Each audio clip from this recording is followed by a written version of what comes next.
2022년 12월 1일 큐티 말씀입니다. 출애굽기 39장 22절로 43절입니다. 그가 에봇 받침 긴 옷을 전부 청색으로 짜서 만들되 그 옷의 두 어깨 사이에 구멍을 내고 갑옷깃같이 그 구멍 주위에 깃을 짜서 찢어지지 않게 하고 청색, 자색, 홍색 실과 가는 배실로 그 옷 가장자리에 성류를 수놓고 순금으로 방울을 만들어 그 옷 가장자리로 돌아가며 성류 사이사이에 달되 방울과 성류를 서로 간격을 두고 번갈아 그 옷 가장자리로 돌아가며 달았으니 여호와께서 모세에게 명령하신 대로 하였더라. 그들이 또 직조한 가는 배로 아론과 그의 아들들을 위하여 속옷을 짓고 세마포로 두건을 짓고 세마포로 빛난 관을 만들고 가는 배실로 짜서 세마포 속바지들을 만들고 가는 배실과 청색, 자색, 홍색 실로 수노와 띠를 만들었으니 여호와께서 모세에게 명령하신 대로 하였더라.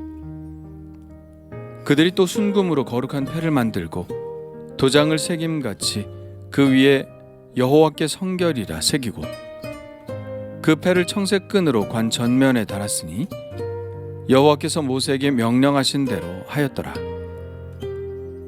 이스라엘 자손이 이와 같이 성막 곧 회막의 모든 역사를 마치되 여호와께서 모세에게 명령하신 대로 다 행하고 그들이 성막을 모세에게로 가져왔으니 곧 막과 그 모든 기구와 그 갈고리들과 그 널판들과 그 띠들과 그 기둥들과 그 받침들과 붉은 물을 들인 순양의 가죽 덮개와 해달의 가죽 덮개와 가리는 휘장과 증거궤와 그 채들과 속죄소와 상과 그 모든 기구와 진설병과 순금 등잔대와 그 잔 곧 버려놓은 등잔대와 그 모든 기구와 등유와 금제단과 관이와 향기로운 향과 장막 휘장문과 놋제단과 그 놋그물과 그 채들과 그 모든 기구와 물두멍과 그 받침과 뜰의 포장들과 그 기둥들과 그 받침들과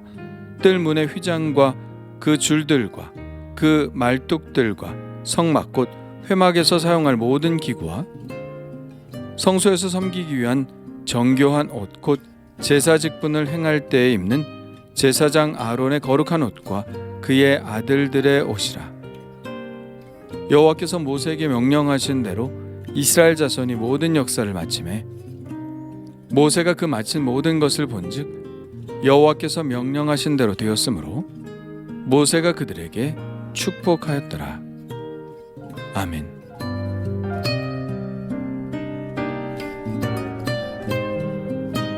(22절부터 31절까지는) 에봇과 흉패를 제외한 나머지 옷에 대해 설명하고 있습니다.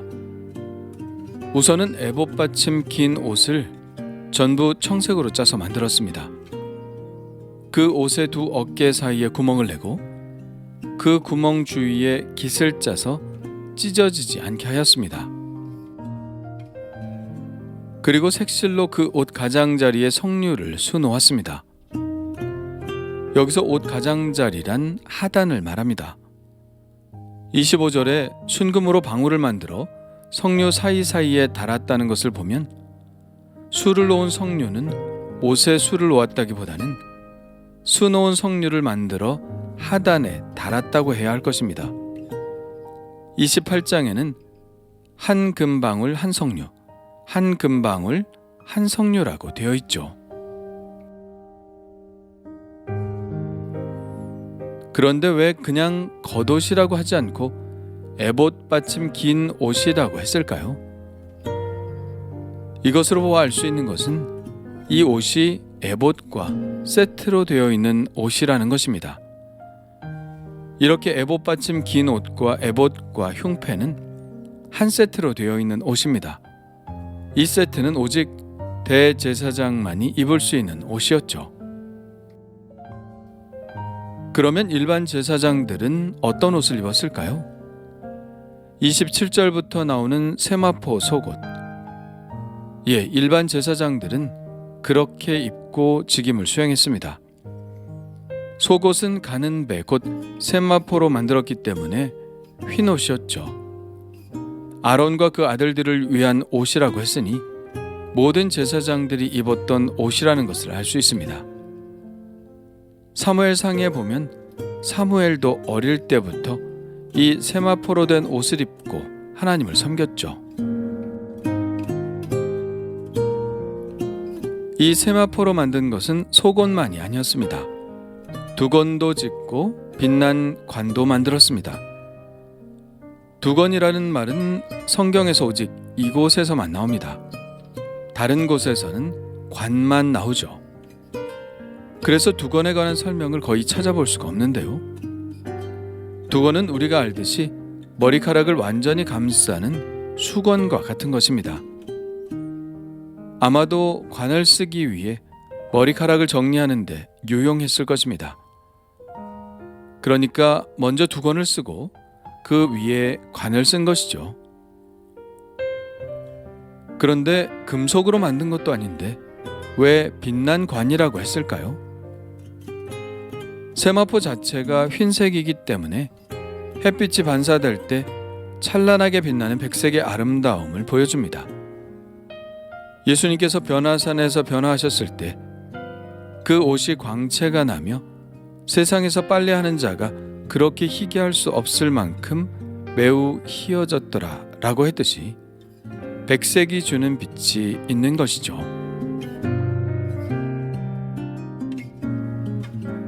또한 이 제사장의 관은 히브리어로 미츠페네트라고 부르는데 그 뜻은 두르다, 말아서 싸다 라는 뜻의 차나프라는 동사에서 유래된 명사입니다. 우리말로 굳이 하자면 두른 것, 싼 것이라고 할 수 있겠죠. 이것은 이 관이 어떻게 만들어진 것인지를 알 수 있게 하는데요. 긴 천을 가지고 터번 형태로 빙빙 돌려가며 짜서 꿰맨 형태라는 것을 알 수 있습니다. 반원 모양의 굴곡이 있는 형태죠. 이런 형태로 인해 이것저것으로 빛이 반사되어 더욱 빛이 났을 것입니다. 그런데 빛난 관이라고 하니 생각나는 찬송가 가사가 있죠. 열린 천국문 내가 들어가 세상 짐을 내려놓고 빛난 면류관 받아 쓰고서 주와 함께 길이 살리. 우리는 은연중에 빛난 면류관을 금속으로 만든 것이라고만 생각하는데요. 오늘 말씀을 읽으면서 흰 세마포도 빛날 수 있다는 것을 알게 됩니다. 요한계시록에는 성도들이 입은 거룩한 옷에 대해 이렇게 묘사하고 있는데요. 그에게 빛나고 깨끗한 세마포 옷을 입도록 허락하셨으니 이 세마포 옷은 성도들의 옳은 행실이로다 하더라.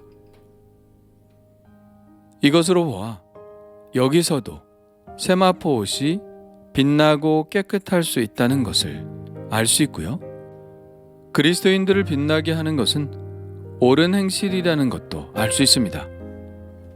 예수님도 말씀하셨죠. 이같이 너희 빛이 사람 앞에 비치게 하여 그들로 너희 착한 행실을 보고 하늘에 계신 너희 아버지께 영광을 돌리게 하라. 우리를 빛나게 하는 것은 금도 아니고 은도 아니고 놋도 아닙니다. 그것은 그리스도를 닮아가고자 하는 우리들의 착한 행실입니다. 우리가 아무리 누추한 옷을 입고 있어도 우리의 착한 행실은 우리를 빛나게 할 것입니다. 아니, 하나님께서 빛나게 하실 것입니다. 그 빛은 세상의 그 어떤 찬란한 빛도 비교할 수 없는 유일하고 독특한 빛일 것인데 하나님을 드러나게 하는 거룩한 빛일 것입니다. 그 빛이 세상을 밝히고 하나님의 영광을 드러내는 것이죠. 이사야는 하나님의 백성에 대해서 이렇게 말했습니다. 너는 또 여호와의 손에 아름다운 관, 네 하나님의 손에 왕관이 될 것이라. 우리의 존재가 바로 이런 빛나는 관과 같은 존재라는 것입니다. 하나님은 우리가 이렇게 하나님의 영광을 드러내는 관과 같은 존재가 되기를 원하신다는 것이죠. 그렇다면 나는 어떤가요? 나의 옳은 행실, 나의 착한 행실로 하나님의 거룩한 빛을 드러내고 있나요?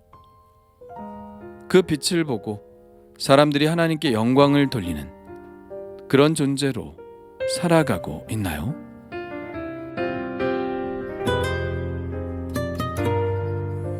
주님 감사합니다.